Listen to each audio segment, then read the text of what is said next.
Olá, pessoal. Esse é o Desembrulhando o CNV. A gente está aqui hoje para falar sobre bullying, mas a gente não tem certeza do que vai acontecer, porque a gente não sabe se vai falar só de bullying, ou se a gente vai colocar o assédio moral, ou se a gente vai falar de abuso de poder de uma forma geral. Então é isso. E aí, eu sou a Daniele Rafael, estou com a Dani Toigo, Letícia Penteado e Igor Savi. Eu sou o Igor, estou chegando um pouco ansioso. Letícia, como é que você está chegando? Eu estou chegando curiosa para ver o que vai rolar. Isso.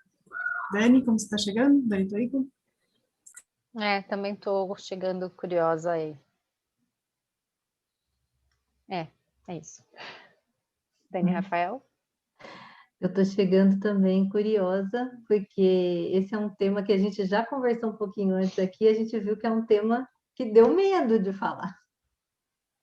A gente ficou, né, assim, com receio de ficar um podcast pesado, da gente não saber colocar de uma forma que seja legal, né, para quem está ouvindo. Então, acho que é isso. Como que não fica, tipo assim, aquelas coisas que, tipo, a pessoa saiu para fazer uma caminhada, uma corrida, vou ouvir o podcast Desembrulhando, e a pessoa, tipo, uma hora depois, a pessoa volta para casa aos prantos, né? Mas é um assunto pesado, é um assunto denso, porque ele envolve dinâmicas múltiplas, né? Uhum. E acho que uma coisa que dificulta muito o olhar é aquilo que a gente fala, né? Que a empatia, ela normalmente é uma coisa que brota a partir do momento em que eu tenho bastante autoconexão e acolhimento para as minhas dores, né? É difícil fazer um movimento de buscar empatizar com a outra pessoa e ter um olhar mais amplo de toda uma situação, né? Especialmente situações que envolvem uma violência que muitas vezes é muito forte. E então, como ter acolhimento suficiente para minha dor para fazer esse movimento de um lugar não de julgamento ou de uma empatia falsa, uma coisa que busca só parecer que tem um real acolhimento, mas aqui dentro de mim continua gritando forte o julgamento e a vontade de machucar de volta também. Então, por isso que é um tema muito difícil, porque eu acho que pelo menos nós quatro aqui temos dores associadas a esse tipo de dinâmica e percebemos na conversa antes aqui que é difícil olhar. Eu acho que é um tema tabu, né, que envolve muitas dores, tanto de quem sofre quanto de quem pratica. E aí existe todo um medo de falar, de vergonha, medo de falar desse tema, de falar que já sofreu, que já praticou, que já viu situações que não conseguiu interromper e tudo mais. Acho que, assim, dói muito reconhecer que você é a pessoa que foi tratada dessa forma, porque é muita vergonha. Muita vergonha você aceitar que você não é aceito socialmente. E é uma marca que fica. Por outro lado, é uma coisa, assim, que fica muito no lugar de que quando alguém faz uma coisa com você e você não gosta daquilo, você tem várias formas de lidar, e uma delas é a postura do eu mereço isso de alguma forma. Isso é uma postura aprendida, né? Por isso que a gente fala do bullying como começa na infância, vai para a adolescência, depois vai para a fase adulta, às vezes invertendo o papel, mas uma coisa que você vê é que algumas crianças reagem ao bullying dizendo esse cara é um babaca, e outras crianças reagem dizendo eu sou um babaca. Né? E essa postura vem muito do nível de apoio que você tem dentro da sua casa. Né? E quando eu digo isso, eu digo com muito cuidado, porque também não queremos cair no lugar de que os culpados são os pais, e não para desresponsabilizar os pais. Sim, os pais têm muita responsabilidade nas dinâmicas e reprodução das dinâmicas, tanto das vítimas quanto dos agressores. Né? essa vítima que fica nesse lugar de eu mereço ter algum, eu sou tão errado, sou tão ridículo que as pessoas fazem isso comigo e a culpa no final é minha, né? Mas assim, por quê? Porque os pais também um dia foram crianças e muitas vezes foram crianças que foram criadas dessa forma, né? Então, eu acho que uma coisa que me ocorreu, que eu queria muito falar, é assim, um ano atrás morreu a minha gata, que eu amava muito, que chamava Tuquinha, que morreu com 16 anos. Ela era uma gata maravilhosa. Mas aí, por que eu tô falando da Tuquinha? Porque a Tuquinha, comigo, era uma gata doce e macia e adorável, que quando você pegava ela do chão, ela vinha que nem um trapinho, assim, e vinha pro meu colo, e se jogava no chão dela barriguinha, que era uma criatura muito doce. E eu e o Igor, a gente se mudou para o sul uma época. Depois, quando a gente voltou, eu estava grávida da Helena e tive que ficar na casa do meu pai. E lá tinha, tipo, acho que 4 gatas naquela época.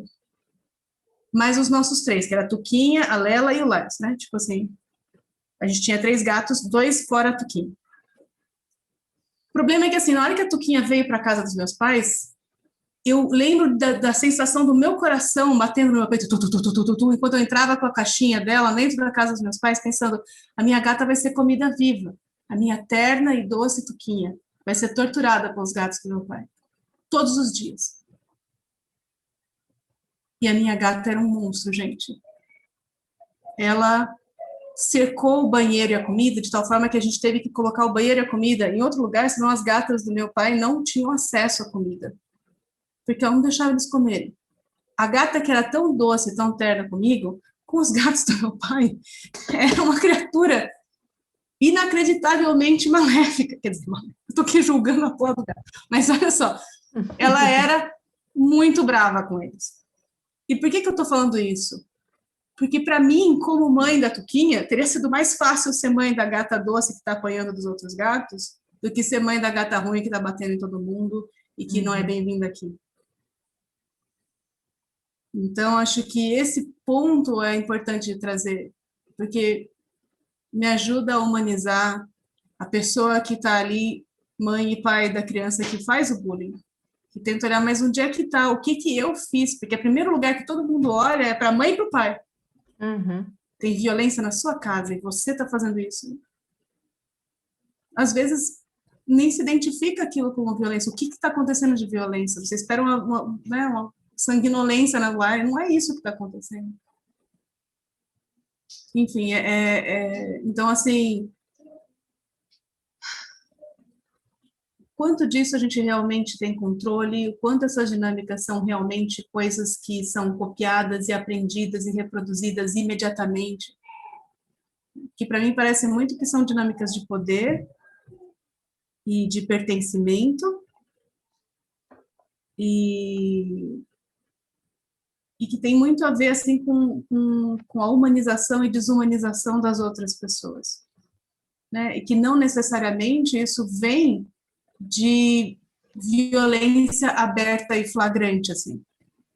Às vezes vem de uma coisa muito delicada, uma sensação profunda de inadequação persistente, que a pessoa desconta em outras pessoas de forma violenta, mesmo nunca tendo sofrido uma violência na própria casa, uma violência aberta, uma violência física, por exemplo.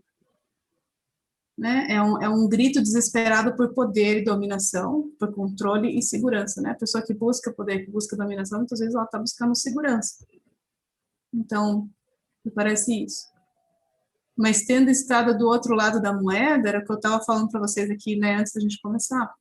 Um dos caras que fazia bullying comigo no ginásio, que naquela época era ginásio, né, como é que chama isso agora? Tipo, uma pessoa formada em pedagogia que não sabe nem o nome dos... Agora não é ensino médio?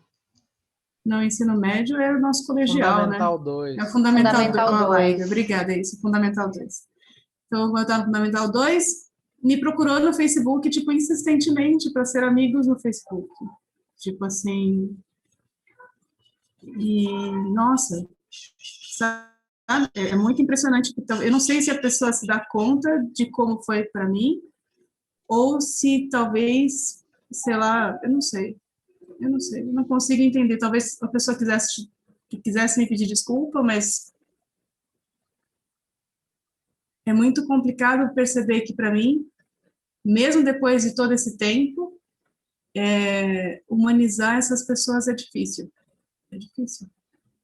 E eu consigo, assim, como adulta, olhar para trás e ver que eram apenas adolescentes e que eram crianças e que eles tinham também as inseguranças e as dificuldades deles. Tipo, esse menino mesmo é um menino negro, uma escola de maioria branca, né? Ou pelo menos, não sei, aquela coisa do colorismo no Brasil, né? Tipo assim, mas ele não é lido como branco em muitas situações sociais, imagino. Então, talvez tenha uma carga disso, mas... E era repetente e tudo mais, então, repetente, né? Esse rótulo maravilhoso. Mas não era só ele. Mas, enfim, interessante, porque isso que eu acho que é interessante. Alguém que foi meu amigo um ano atrás, de repente vira uma pessoa que é capaz de fazer comigo coisas que eu não entendo, não compreendo. E que, principalmente, eu lembro da sensação de olhar para ele e não reconhecer ele, sabe? Não reconhecer uma pessoa, a sensação que eu tinha. Sabe quando você olha uma pessoa muito bêbada e você vê a pessoa, mas é como se ela não estivesse lá? A sensação que eu tinha era essa. E, ao mesmo tempo, eu tinha essa sensação de mim em relação a ele. Era como se ele não me enxergasse. Eu não me sentia vista, não me sentia reconhecida, não me sentia humana na tratativa com essas pessoas. E era engraçado, tipo, o efeito de frenesia, assim, da multidão, né? Quando juntam muitas pessoas para fazer aquilo, como vira uma coisa tipo uma guerra de torcida, só que do outro lado só tem uma pessoa. Uhum. Eu vejo que existe uma dificuldade social de lidar com tudo isso, né? Porque quando a gente está na escola ou quando a gente está num ambiente de trabalho, às vezes a gente observa que existem, né, separações, que existem grupos, que existe alguém que está excluído, mas não necessariamente isso é falado.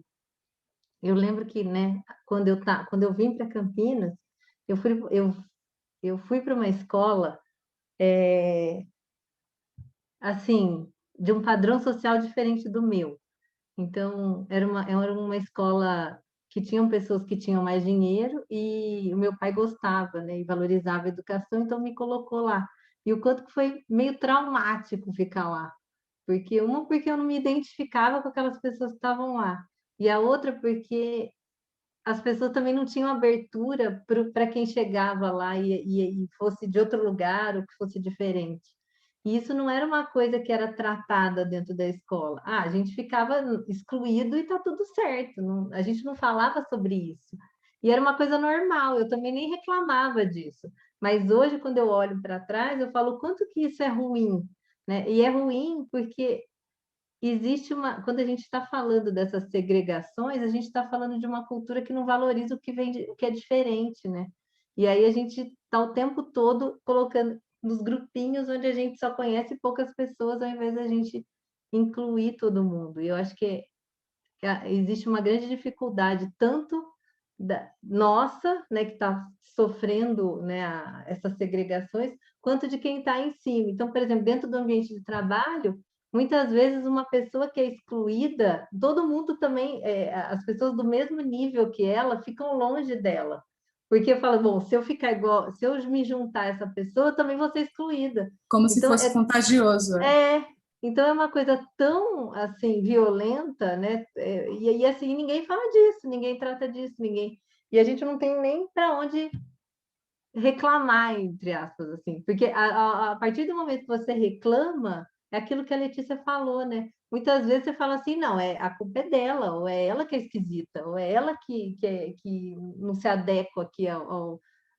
E aí a gente acaba não aproveitando, né, os potenciais, a diversidade, e a gente acaba, né, criando dinâmicas que geram doença, ansiedade, assim, uma total falta de conexão aí com as pessoas, né? O isolamento, tudo isso que a gente vive socialmente, né?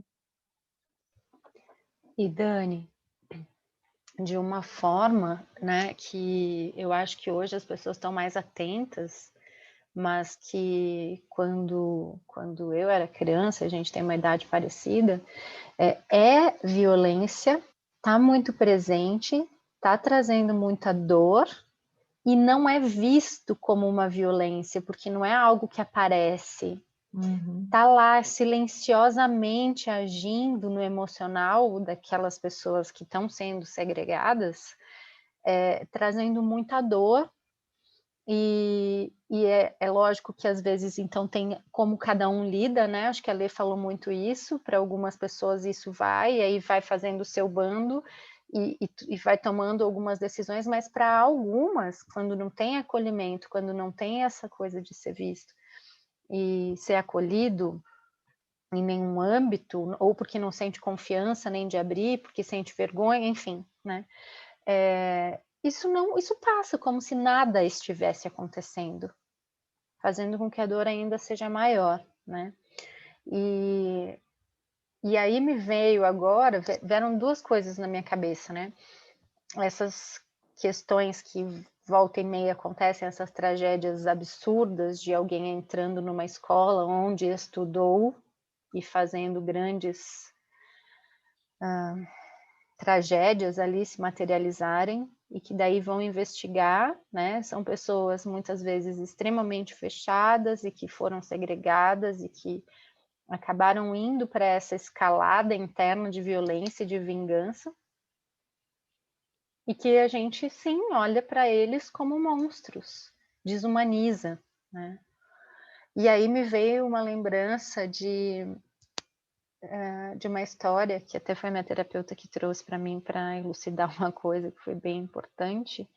Ela falou que adotou uma cachorrinha que tinha sofrido muitos maus tratos, muitos abusos assim graves, né? E adotou, acho que já estava adulta. E ela disse que essa cachorrinha, ela não conseguia identificar a aproximação das pessoas, mesmo quando eram pessoas de casa, queridas, que iam se aproximar para tocar e fazer carinho. Ela não conseguia fazer a leitura de quem estava chegando para machucar, para maltratar, e de quem estava chegando para fazer carinho. Então, qualquer um que chegava, ela atacava, né? Então, é muito isso, assim, é tanto, daí trazendo para esse olhar de necessidades, né? É tanta dor e tanta necessidade de se proteger que muitas vezes a única alternativa aparente é a violência. São pessoas, e foi a cachorrinha, mas eu vejo que são seres humanos que não confiam em ninguém e que acabam fazendo escolhas muito trágicas, realmente, né? E me lembrei de uma terceira coisa, que é um documentário que chama Human. O primeiro depoimento que tem lá retrata isso, né? Primeiro depoimento de um homem que conta sobre o que ele aprendeu sobre amor, porque o padrasto, ou o pai, agora não me lembro, faz muito tempo que eu vi, mas eu recomendo, é um documentário longo, mas assistam o primeiro. É essa pessoa contando que quando ele apanhava, e apanhava muito, o padrasto, eu acho que era, falava que estava fazendo isso porque amava. Eu faço isso porque eu te amo. E quem aqui que recebeu isso dos pais duvida que, né? Eu tenho certeza que quando eu apanhei, e apanhei bastante, era o jeito que eles tinham aprendido, que era de ensinar para os filhos como serem seres humanos melhores. Eu ouvi muito isso, assim. E hoje esse tipo de coisa, ele é reproduzido pelas pessoas ainda, sim, tem essa coisa de bater, mas às vezes tem outros tipos de violência, porque a maioria dos pais hoje já tem um pouco mais de noção de que a violência física não é a melhor alternativa, embora ainda tenha muita gente que bata, mas ignora, não tem lugar para os sentimentos, fala para a criança parar de chorar, engole o choro, vai para o teu quarto, que é uma exclusão. Isso ainda é um recurso de muitos adultos, né? Já escutei pais falando assim, não, a vida vai trazer muita frustração, então sempre que eu posso, eu coloco uma coisa para o meu filho se frustrar. Porque assim eu vou ensinar, né? E infelizmente nem sempre a gente tem oportunidade de ter uma troca com pessoas que pensam assim, né? Nesse caso que eu escutei era uma reunião da escola, dos meus filhos, de uma escola anterior, e que veio essa fala, e eu queria muito acolher essa pessoa, primeiro dizer que eu entendia, que provavelmente foi por aí que aprendeu, mas que para a gente tolerar a frustração, a gente precisa ser acolhido, né? Primeiro, que a vida vai frustrar para caramba. Uhum. Então, é isso. Ô, Dani, eu vou falar de uma situação que eu vivi na creche. A minha filha ficou na creche, né? E foi uma situação que eu aprendi muito em relação à violência e como lidar com a violência. Essa coisa de, sabe quando você vai levar a criança para a creche? A minha filha, ela era uma criança que, entre aspas, aí sempre apanhou na creche. Então, assim, mesmo quando ela era pequenininha, alguém mordia, alguém... E ela tinha entre aspas, característica. E aí, quando ela tinha 1 ano e pouquinho, assim, ela não tinha nem 2 anos ainda. Aconteceu uma coisa recorrente. A hora que eu chegava na creche, tanto na hora do almoço quanto para pegar, uma menininha que também tinha essa idade, não tinha 2 anos de idade. Ela chegava na minha filha, pegava ela pelo cabelo e jogava no chão. Então, assim, todas as vezes que eu chegava na creche, acontecia isso. E aí foi uma coisa curiosa, porque eu ficava assim, gente, eu acho que minha filha apanha o dia inteiro, né? Só que não era só na hora que eu chegava. E aí eu já tinha conversado com várias pessoas, né? Tipo, já fui na diretora, professora, já tinha falado com todo mundo e não resolvia. Teve uma vez que eu estava na creche com a minha filha, dando banho, e aí a menininha, eu vi ela de longe, ela viu a minha filha e ela veio correndo para pegar. E aí, quando ela veio correndo para pegar, eu, né, a mãe louca de creche, peguei a menininha, coloquei na minha frente e falei para ela assim: você nunca mais vai bater na minha filha. E deu um chacoalhão. A menina não tinha 2 anos, gente. É uma coisa louca. E aí, nesse dia, eu fui trabalhar com a maior dor na consciência possível. Porque eu falei assim, gente, olha que ponto que eu cheguei. Pensa, uma pessoa que não consegue se controlar e que está, entre aspas, brigando com uma criança que não tem 2 anos. Muito louco isso. Fui, assim, passei a pior tarde de trabalho do mundo. Quando eu voltei para a creche, essa menininha, ela me viu, chegou do meu lado e me deu a mão. Me deu a mão. E aí eu falei assim, gente, assim, eu não estava conseguindo entender o que estava acontecendo. E aí foi uma experiência tão profunda, porque aí eu entendi o que ela queria. Ela queria que a mãe. Eu comecei a falar assim: eu acho que a mãe dela não vem para a creche na hora do almoço. Eu acho que a mãe dela demora para chegar. Porque essa menina era a sexta filha daquela mãe. E aí, toda vez, como eu acho que eu parecia com ela, a hora que eu chegava na creche, ela, na verdade, ela queria atenção. Ela queria a mãe dela. Ela queria alguém para brincar. E aí, a partir desse momento, eu chegava na creche e ficava brincando com as duas.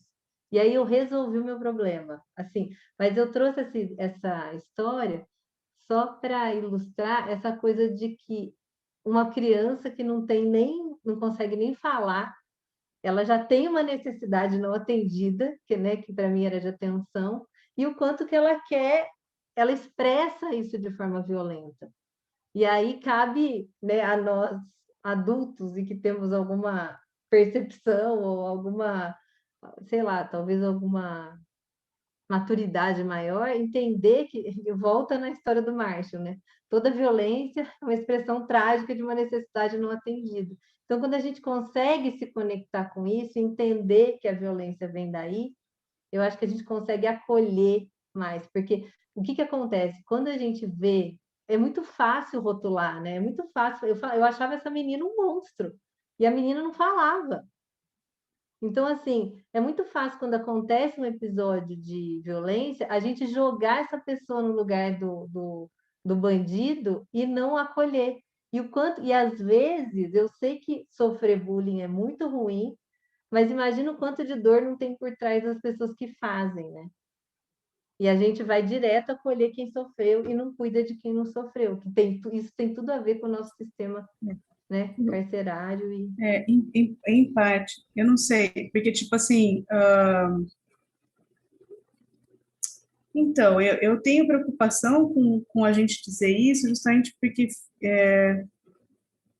é pelo contrário, a sensação que eu tenho, tá?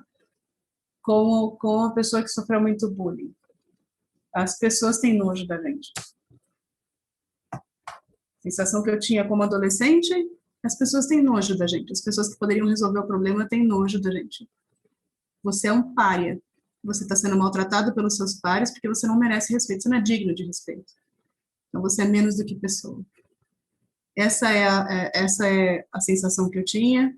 Essa era a mensagem que eu recebia. E essa era a sensação que eu tinha quando eu lidava com um adulto, que estava assistindo aquilo acontecer e não fazia absolutamente nada. Então, tipo assim, não era como se eu estivesse sendo super acolhida e os caras que estavam fazendo aquilo tivessem sido colocados no lugar de, vocês são tão malvados. Muito pelo contrário. Era como se eles estivessem agindo para me ensinar a lição de como as coisas eram no mundo e como elas deviam ser. Especialmente porque, no meu caso, as coisas foram muito para um lugar de genie mesmo, sabe? Da menina que é a vagabunda, então ela tem que ser tratada como vagabunda. Né? Para aprender, tomar vergonha na cara, se dar respeito. Esse tipo de coisa. Mas, assim... Então, acho que tem muito, assim, essa coisa de ninguém nunca ter percebido que eu precisava de ajuda. Muitos adultos intervieram comigo para dizer o que eu não devia fazer, o que eu devia fazer, mas ninguém nunca perguntou o que eu estava sentindo, o que eu estava precisando. As pessoas sempre queriam consertar o bullying e me dizer que eu devia fazer, sabe, como eu devia agir para não sofrer bullying. E eu era uma menina briguenta, tipo assim, de sair na mão, mas não é uma questão de sair na mão. Não é isso que resolve. Se isso fosse resolver, era fácil para mim. Nunca fui a pessoa de aguentar merda quieta. Eu não sou, ainda tem isso. Tenho dentro do conjunto universo das vítimas de bullying, eu não sou a mais execrável, porque a mais execrável é aquela que apanha quieta, né? Eu nunca apanhei quieta. Né? E aí, muitas vezes, eu já vi pessoas, eu tenho um amigo meu, que foi vítima de bullying, também pesado, e ele, como professor, ele disse isso, que ele via uma criança vítima de bullying e ele sentia raiva daquela criança. Por que você sente raiva? Porque você se sente impotente, e a sensação que você tem é que a pessoa não se ajuda. Você não quer se sentir culpado, você não quer se sentir... impotente, você quer que a pessoa faça alguma coisa, você sente raiva dela, assim como as pessoas sentem raiva das mulheres que apanham do marido e continuam apanhando do marido, gosta de apanhar, não, eu não gosto de apanhar, tem uma dinâmica ali acontecendo, mas eu quero me distanciar disso, porque me assusta o tanto de mim que tem dentro dela, né, me assusta olhar para a criança que sofre bullying e lembrar de mim, e eu quero que ela reaja àquilo que eu não reagi, ou que ela encontre uma forma de ser que eu não tinha, né, e aí ela não sofra isso, enfim. É foda. Por isso que é difícil falar sobre bullying, porque todos nós já fomos crianças que praticaram, que sofreram bullying, ou às vezes as duas coisas. Sim. Né? Mas eu acho que deixa eu só... Eu acho que o que você trouxe, Dani, é super valioso, assim, de perceber que realmente existe dor. Se a gente pensa que todas as ações humanas são praticadas para atender uma necessidade, é lógico que a pessoa que pratica bullying está tentando atender uma necessidade, né? E eu concordo plenamente, especialmente quando a gente fala sobre criança pequena e quando a gente é mãe, a gente vê a criança batendo na nossa criança, nossa senhora, né? E ao mesmo tempo, sim, você vê o adulto gritando com a criança, eu arrumei uma treta enorme com um adulto próximo por causa disso, porque ele veio gritar com o meu filho, porque meu filho tinha empurrado dele, alguma coisa assim. É porque você não faz nada. Eu, tipo, mano, não gritar com uma criança não é não fazer nada, tem outras formas de lidar com isso. Que não seja gritando, que não seja fazendo essa criança se assustar, porque você segurar uma criança e gritar com ela, ou você simplesmente gritar com ela, não é muito diferente de uma criança maior brigar com uma criança menor. Aliás, é muito pior, é mais covarde. Sabe? Então, assim, mas é o tipo de coisa que é complicado, porque eu entendo, eu sou mãe, quando a gente vê uma pessoa batendo no nosso filho, qualquer que seja a idade, você tem vontade de matar. Né? E assim, é instintiva, natural. E esse nível e essa história que você trouxe, é uma dinâmica, né, muito mais pesada, muito mais cruel, né? Porque existe toda essa questão da culpa, de colocar, né, de querer consertar alguém e ainda culpar ela pelo abuso, né? Sim. Isso acontece muito, né, na questão sexual, na questão... Profundamente. Por que você não reagiu? Por que você não gritou? Por que você não fugiu? Por que você usou essa roupa curta? Por que você foi beber na festa? Por que você... Enfim, tô preocupada com o Igor aqui. Fala aí, desculpa. Não, então, acho que isso que você traz ilustra... Isso que vocês duas trazem ilustra bem como é uma coisa que é multifacetada e que pode ter várias origens, né? No que a Lê traz, eu escuto muito o que a gente vê de questão de culpabilização da vítima, como se a vítima tivesse culpa por aquilo, né? Isso, tudo bem, a gente pode olhar de um olhar mais amplo e perceber que talvez é uma coisa complexa, né? E que tem participações múltiplas ali, né? Só que é aquilo, tem claramente dois polos ali, né? Um que está sendo agredido e outro que está agredindo, né? Isso num aspecto bem físico mesmo, de invasão da esfera física da outra pessoa, né? Quando a gente fala de questão física e psicologicamente a gente também pode perceber isso, né? Claro, ter uma consciência de que ter uma visão global da coisa pode ajudar a gente a caminhar em formas de construção de uma realidade diferente. A gente vai olhar para essas diferentes camadas da coisa, tanto o que vem da vítima quanto o que vem da pessoa que é agressora. Mas é aquilo. Eu acho que isso é uma camada difícil justamente por quê? Porque ela dificulta a busca do apoio que a pessoa que está sofrendo a dor precisa para sair daquilo. E assim, eu percebo que em situações que eu já passei, eu não busquei ajuda justamente porque eu já achava que ao buscar ajuda, o que ia acontecer era aquilo, era pessoas tentando resolver a situação ou dizer o que eu deveria fazer para aquilo terminar, enfim. E não realmente dar aquele apoio e acolhimento para o que eu estava passando naquele momento, né? Que é o que a gente observa que muitas vezes é uma coisa que muda o jogo, né? Quando a gente pratica CNV e percebe, né, onde a CNV pode levar a gente, né? Então, acho que essa é uma camada importante, sabe?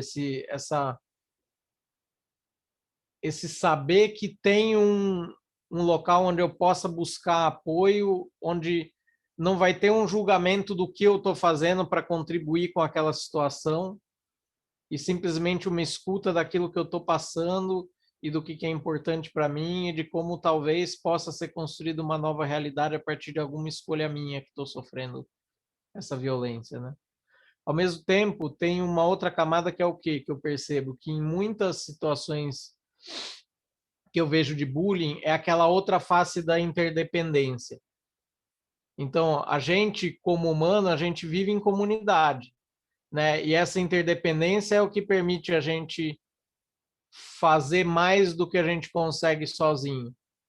Ao mesmo tempo, é aquilo, é a outra face que torna o pertencimento tão importante. Porque se eu não estou em comunidade, é como se fosse uma sentença de morte, né?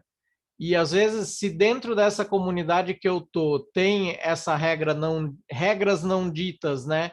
E sistemas em que a coisa é baseada em uma estrutura piramidal e em lógicas estruturais, como por exemplo, nesse do caso que a Letícia trouxe do machismo, né? De que a menina tem que se portar de jeito tal e qual, senão ela é vagabunda, né? E aí você tem pessoas que se juntam para, de certa forma, reafirmar essa lógica dominante. Porque essa uma pessoa, ou duas, ou poucas que estão contrastando essa lógica, elas estão pondo em risco todo um sistema. né? Então, essas pessoas que praticam, elas também às vezes entram, eu vejo, a serviço de manter essa lógica estrutural, né? Então, por isso, para mim, é muito difícil a gente pensar em falar de bullying sem falar como é a estrutura da nossa escola, né? Ela caminha no sentido de horizontalidade ou existe uma verticalidade, né? Ali dentro tem pessoas que mandam e obedecem, né? Uma outra coisa que me vem, tem um autor que a gente gosta muito, que eu tive contato antes até do Marshall da CNV, que é o Alf Kohn, que é um cara que trata especificamente de questão de punição e recompensas, e dessas coisas voltadas mesmo à parentalidade e escola, né? E de buscar essa questão de qual a motivação que a criança tem para fazer as coisas, se é uma motivação externa, se é uma motivação interna, né? E toda essa questão da criação compassiva e não violenta, né? E ele faz, no começo dos workshops que ele faz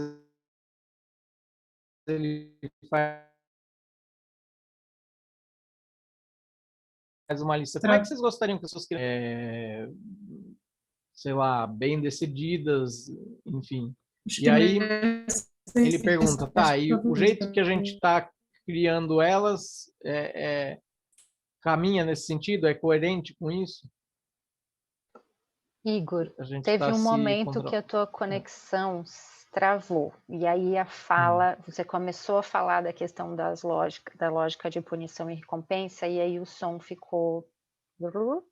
Parece que a tua conexão está bem agora, se você puder retomar daí de novo, né, desse autor que fala dessa lógica de punição e recompensa. Na hora que você estava falando, quando começa a palestra, ele começa fazendo uma lista, e aí estava falando da lista de... Você quer falar? Acho que você pode falar disso, você sabe do que eu estou falando. Aí acho que eu encerro por aqui.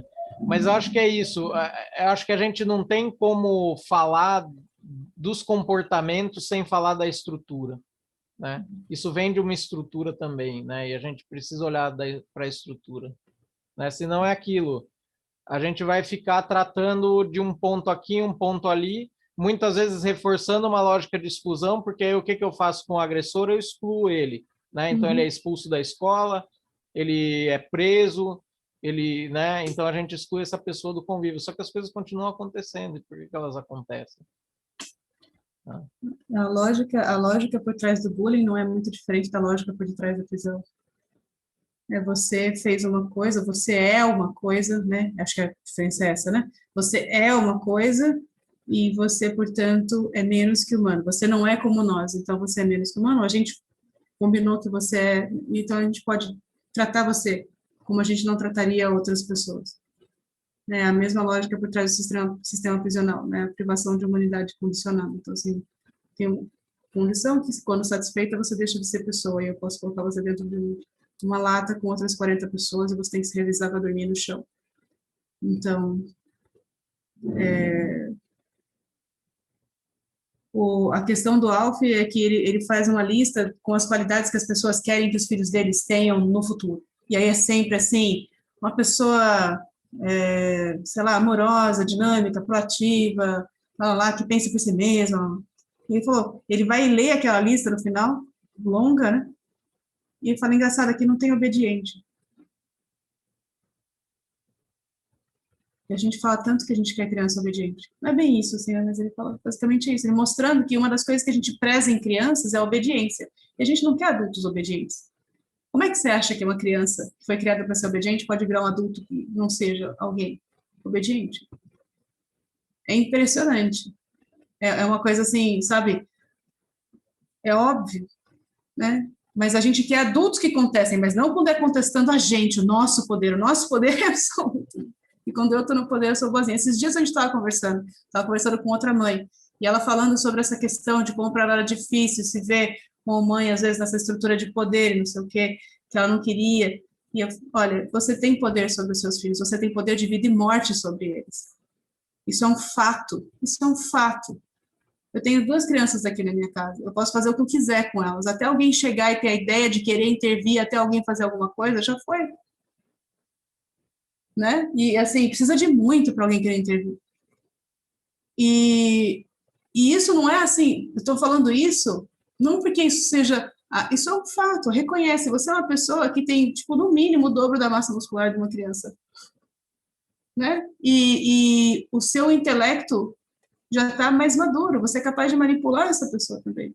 E essa pessoa te ama profundamente, o que quer dizer que você tem ainda mais força nessa relação. Você tem poder total sobre esse ser humano. É lógico que essa pessoa tem medo de você. Se ela não tivesse, ela não, esse medo vem de um lugar de sobrevivência, é instintivo e natural. Você não tem medo quando você chega perto de uma vaca, de um elefante, um bicho muito maior que você. É natural que uma pessoa... Né? Agora, quando eles demonstram confiança, que chegam perto da gente, é justamente porque eles sabem que a gente não tem intenção de machucar. Mas a gente tem esse poder de machucar, sim. E é importante a gente assumir que a gente tem esse poder para lidar com ele de forma saudável. Porque quando a gente fica fingindo que, não tenho, não quero, assuma o seu poder. Sim, eu tenho esse poder. Como é que eu posso fazer com que esse poder não seja aquilo que governa a nossa relação? Aquilo que informa a maneira como nós conversamos e a forma como você reage a mim. Ou eu posso me apoiar nesse poder e toda a nossa estrutura aqui ser baseada em medo, a ponto da criança equalizar amar a sofrer brutalidade. A ponto da criança achar que quando alguém machuca ela, essa pessoa está demonstrando preocupação e amor. A ponto dessa pessoa buscar parceiros que a machucam, porque, no fundo, ela botou aquilo num lugar de que aquilo é uma demonstração de amor e carinho. Tem uma fala de um filme que chama As Vantagens de Ser Invisível, que eu acho maravilhosa, que é: nós aceitamos o amor que nós achamos que merecemos. Né? E a questão do bullying, ela passa muito por isso. A questão da reação. O que eu estava falando, não, ter alguém que me escute sem me julgar por eu estar sofrendo bullying. Isso é fundamental. Mas essa criança precisa aprender a reagir. Mano, essa criança já está se sentindo uma merda. Você não precisa mostrar para ela que ela podia ser um ser humano melhor. Porque essa é a mensagem que ela está recebendo o dia inteiro, o tempo inteiro. Que quem ela é não é bom o bastante. E é por isso que ela está nessa situação. É a mesma coisa quando uma mulher está sofrendo violência doméstica. Por que ela não sai dessa relação? Porque ela tem a sensação de que ela não merece ser mais feliz do que aquilo. E, tipo, se você não dá apoio para essa pessoa, para ela entender que quem ela é ok de ser, não é que ela é o melhor ser humano, mas ela é uma pessoa e ela merece respeito e cuidado por ser uma pessoa. Ela não vai acreditar nisso por si própria. E é só a partir do momento que você enxerga isso que você começa a perceber que essa pessoa que está me tratando dessa forma, ela tem um problema. Não sou eu o problema. E nisso você respira e cuida daquilo que é da sua parte, nessa dinâmica.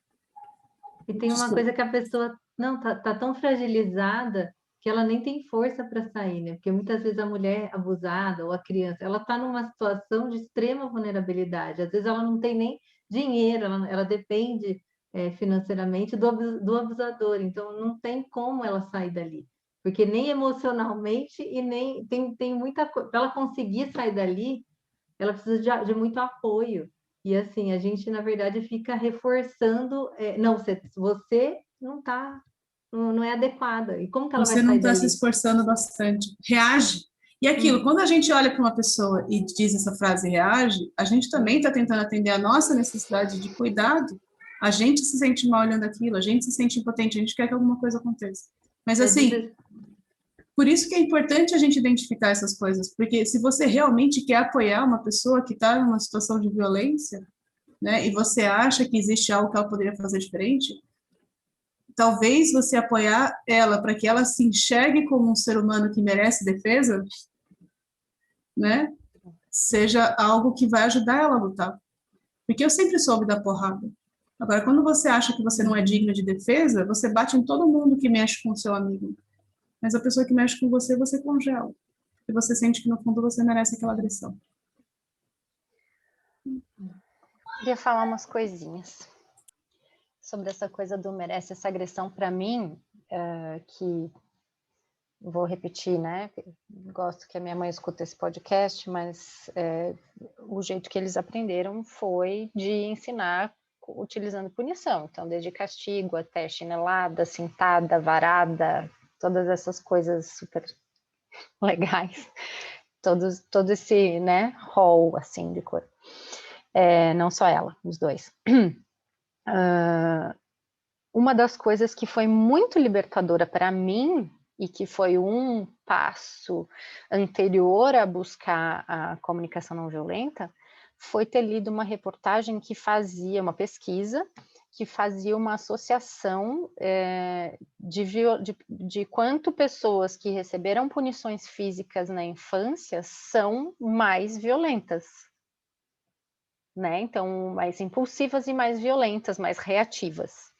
E para mim isso foi uma chave naquele momento de falar assim, cara, tá aí, porque para mim era eu estava me relacionando errado, eu era impulsiva, eu era agressiva, eu era reativa, né?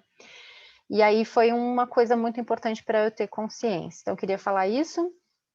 Queria falar que eu estou escutando nós todos falarmos, né, de coisas assim separadas, parece, né, do que acontece na infância, do que acontece na adolescência e da gravidade que tem isso, e aí a gente vai lá para a questão do sistema prisional e de quando isso se transforma em violência que é vista como crime, né, hoje. E é muito interessante, eu vou fazendo esse paralelo que a gravidade ela vai escalando, a violência vai escalando.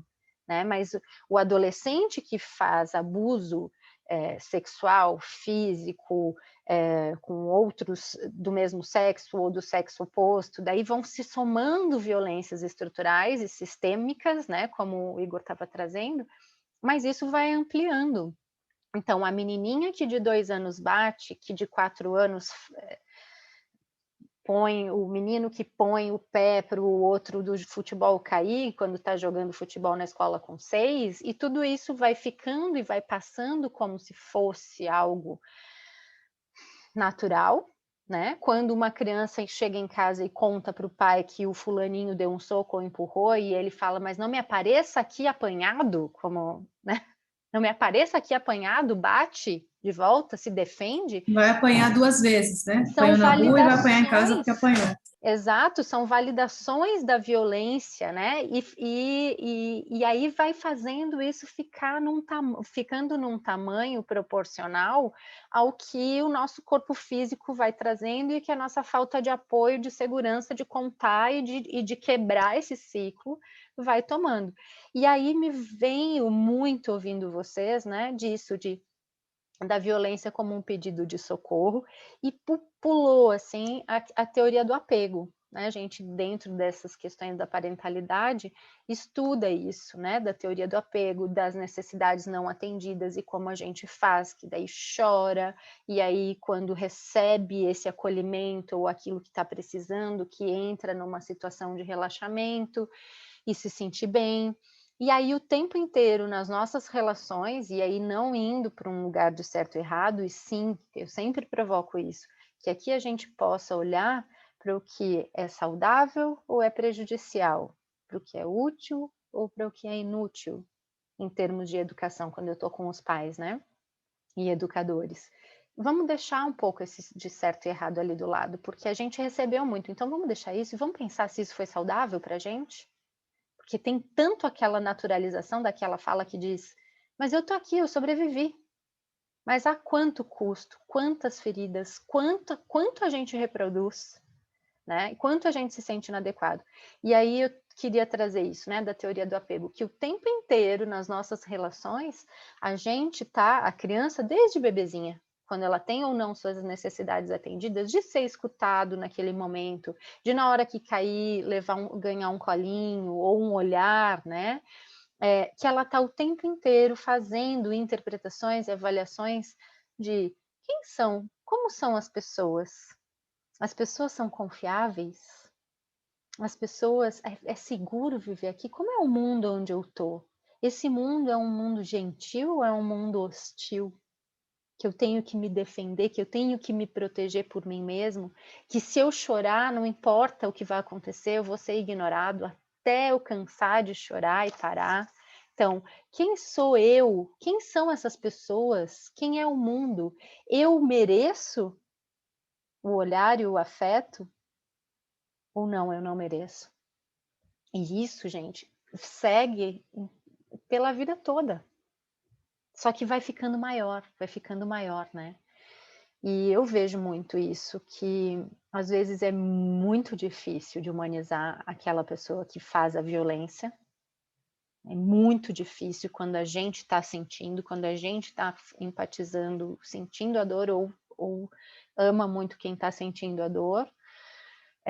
Mas essa violência é dor também, é pedido de socorro, de alguma maneira. Às vezes é difícil da gente ir ali, né? Esse exemplo do Hillman, ele matou a esposa, o cara. E a pessoa que fez ele compreender foi a mãe dessa mulher, né? Então foi ali que ele foi visto, apesar de ter feito uma coisa muito grotesca, como ser humano ainda. E aquilo tocou e transformou ele, né? Então é difícil e é impossível a gente pedir para alguém, eu pelo menos acho que não é justo pedir para alguém que sofreu a violência naquele momento, sem preparação nenhuma, simplesmente aceitar o amigo no Facebook, né? Mas existem práticas, nesse caso não, mas existem práticas restaurativas que buscam justamente que a gente crie espaço para que essas coisas possam ser cuidadas junto, de forma sistêmica, né? De um jeito de verdade a gente conseguir se ver como humano, né? Então é de uma complexidade enorme, e a gente vai fazendo couraças e armaduras e se protegendo, né? Ou como a gatinha que se tornou a felina mais, como chama quando não é domesticado? Esqueci. Selvagem, né? Ou a cachorrinha que veio do abuso e que não sabia ler o tipo de aproximação das pessoas. E é isso. Para mim é dor, né? É dor. E dor justamente nisso, em um contexto, né, que pelo menos da minha experiência como homem cis hétero, né, que vem muito de um lugar assim, de que tá doendo, mas é isso aí, seja forte.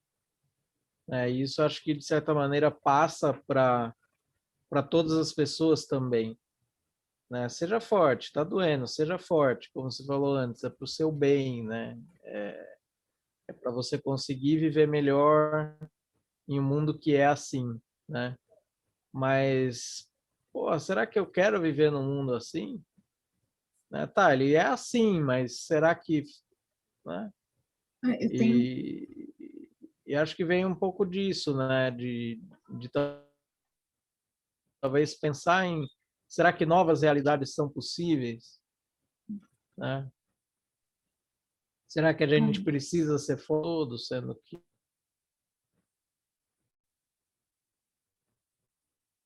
Aí, cortou de novo. O seu áudio está cortado de novo. Acho que ele até caiu agora. Muita gente.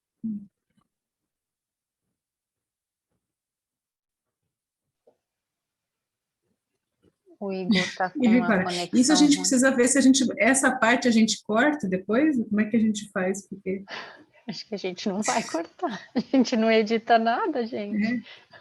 Pois mas você quer pegar o gancho, talvez, enquanto ele vem? Porque eu acho que ele caiu agora. Acho que sim. Tem uma pessoa que amo muito, que chama Ana Luísa Rocha, que é uma contadora de histórias. Ela tem um projeto que chama Histórias para Abraçar. Ela é uma pessoa incrível, profundamente culta, enfim, procurem Ana Luísa Rocha, ela é sensacional. E a gente estava conversando e ela me soltou uma frase que assim eu anotei aqui, que é assim, ela fala assim que ela admira a capacidade de algumas pessoas de lidar com o mundo duro, sabe? A capacidade que as pessoas têm de lidar com a dureza do mundo, mas que ela não quer ser a pessoa que reproduz a dureza do mundo. Quer dizer, eu vejo você, eu vejo que muitas vezes o sujeito duro é justamente a coraça que você desenvolveu para aguentar essa porrada toda, mas eu quero aguentar a porrada, mas eu não quero ser a pessoa que reproduz a porrada. Desculpa, Igor, é que você estava super picando, diga. Não, eu achei bom porque você deu uma deixa para uma coisa que eu estava querendo falar e estava difícil de articular. Que é justamente isso, das vezes que eu percebo que eu estava no polo agressor, era muito disso, né? De perceber que, além, claro, de fortalecer aquele pertencimento, né? Mas era isso, eu estava reproduzindo uma dureza justamente porque é aquilo que faz sentido, porque o que faz sentido é reproduzir a dureza, né? Então, como prova de que eu estou dando certo, eu então reproduzo isso, né? E não sofro isso, né? E eu acho que é um pouco disso, eu acho que tem a ver com esse lance de pertencimento, sim, né? Eu não quero ser excluído junto com aquele que está sendo excluído, né? Mas também como essa forma, como se essa reafirmação da lógica do sistema, ela diz que está dando certo e que eu estou bem enquadrado nele, né? Só que é aquilo, está atendendo às necessidades, porque depois, quando eu me dou conta da dor que aquilo causa na outra pessoa, eu fico muito mal, né? E aquilo não faz sentido para mim, eu não quero viver num mundo assim. E é duro porque é aquilo, no mundo em que uns mandam, outros obedecem, uns batem e outros apanham, não tem lugar para ficar no meio, né? E aí eu tenho que escolher nessa lógica, né, da competição e e desse mundo que a gente vive é um pouco disso, né? E aí onde que eu quero estar? Não sobra um lugar para estar no meio, né? É uma coisa que precisa realmente ser construída, abrir um espaço para ter um lugar para estar no meio, que não precise nem estar em cima nem embaixo, né? Que esteja equilibrado, enfim.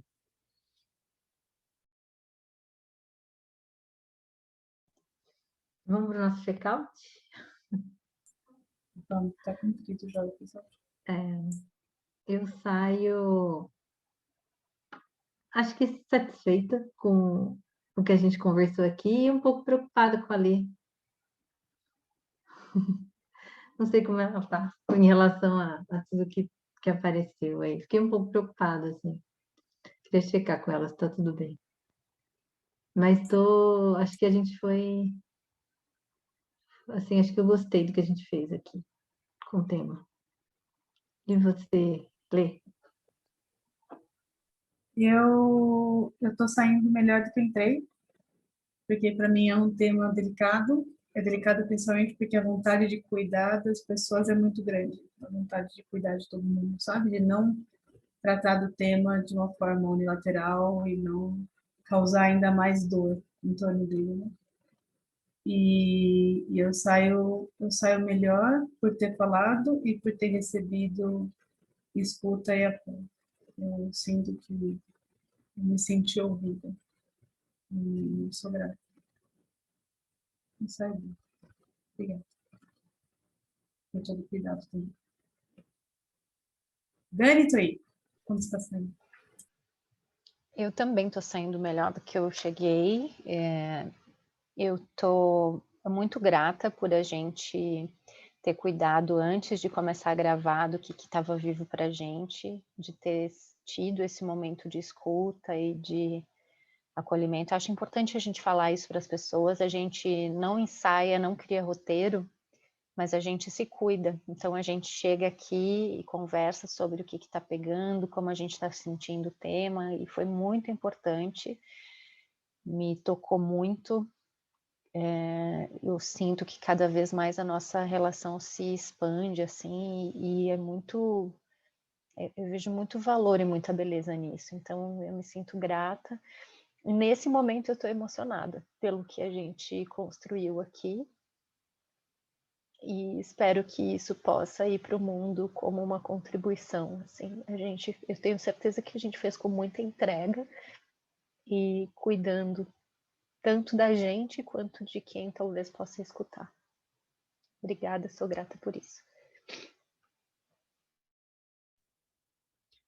Eu estou saindo mexido porque é um tema profundo e acho que era um pouco disso que vocês trouxeram. A nossa vontade era trazer isso com muito cuidado e principalmente muito cuidado para quem está escutando, né? E trazer justamente uma visão que fosse um pouco além do julgamento ou das rotulações, enfim. Né? Eu acho que foi um esforço que eu fiz aqui e que a gente fez junto e eu sou muito grato, porque eu acho que caminhou nesse sentido, né? E também acho que eu queria deixar que a gente está aberto a feedbacks, se vocês acharam que faltou alguma coisa ou se alguma coisa não desceu muito legal, é sempre bom escutar de vocês que estão escutando como que foi, para a gente saber mais e dialogar mais também. Acho que é isso.